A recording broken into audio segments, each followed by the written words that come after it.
Good afternoon everyone, it's Friday, August the 30th today, and we're starting this week's video update in a grain corn plot near Blumenort that features hybrids ranging from 72 to 82 CRM.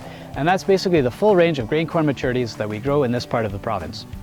As we move into September, there's two questions on every grain corn farmer's mind. One is what kind of yields can we expect this year? And secondly, will my crop make it? And what kind of quality can we expect? In terms of total yield, this is going to be based primarily on heat accumulation as well as total moisture that falls throughout the growing season. When we look at the map, we are right on that line of long-term averages for heat accumulation. In terms of moisture, we are above average, so the question this year is really how well did the crop deal with that moisture stress? The crops that were established earlier and were taller when we had those heavy rains, we are expecting an at or slightly above average yield this year. On the flip side, the late planted corn, or some of those areas that are lower lying and had a lot more moisture stress, we're seeing that the root development wasn't necessarily there early in the season, and those fields also suffered a little more drought stress prior to the rains that started about 2 weeks ago. So in those fields, depending on how much stress there is, it's slightly below or below average in terms of yield this year. And that brings us to quality. In this particular plot, we looked at a lot of years, and the majority of them are at that R5 or dense stage. That's halfway between silking and physiological maturity, so keep that in mind when it comes to looking at a calendar. Once the ears dent, we can actually snap those in half, and on the tip side, if we look at the kernels, there's going to be a milk line that develops at the outside of those kernels and steadily moves down towards the cob over the month that it'll take for full grain fill. In this plot, the 72 to 74 CRM products are already starting a milk line, so we're still about 3 to 3.5 weeks away from full physiological maturity.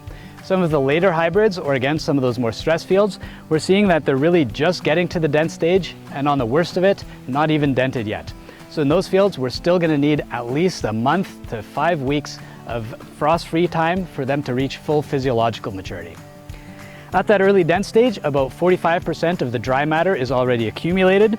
So obviously, over the next 2 weeks, we're really gonna need that sun and those warm temperatures during the day and nighttime temperatures to really move this corn along. We're not expecting a huge problem at this point, but depending on what happens in terms of weather in the second part of September, we're really going to keep a close eye on some of those later planted fields because we don't really want some lower bushel weight corn as it is more difficult to market. Another caveat here is just in terms of the consistency of that stand, as those late emerging plants are going to be wetter and further behind. So again, that's going to be a factor to consider when it comes to harvest date, as well as potentially looking at a forage option for some of those delayed corn crops. The rain we received this week has still been advantageous for any green oilseed crops. So that includes some of the later planted canola, the sunflowers, as well as the soybeans that are still in their seed filling stage right now. I'm standing in that spot between some P009 Z94E soybeans on my right and P003 Z08E soybeans on my left. On some of these earlier maturing varieties, we are starting to see the first signs of leaf color change, and that means that the end of the season is just around the corner. Any of these differences in maturity will become much more readily apparent over the next week to 10 days. On the soybean aphid front, we're still seeing aphids on basically all of the fields that we're walking into. However, the beneficial insect populations have also been steadily rising.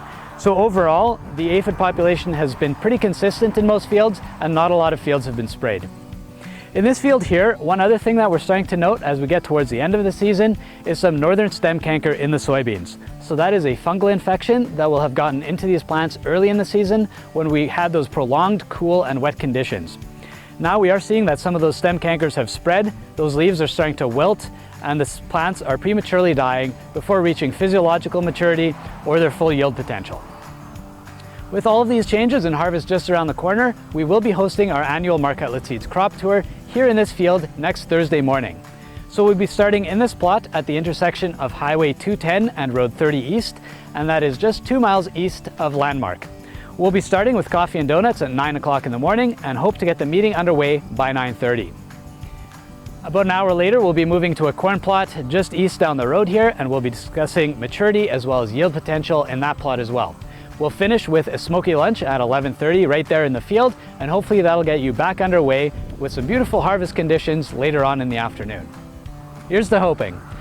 We will be having Michael Weir from Corteva as our agronomist out for those meetings. John McCullough will be there, and right now the jury is still out whether Bob McFadden will be here on his farewell tour or whether he'll be busy working on his sweet corn empire. Please let us know by Tuesday morning if you'd like to attend that meeting so we can order enough food for everybody.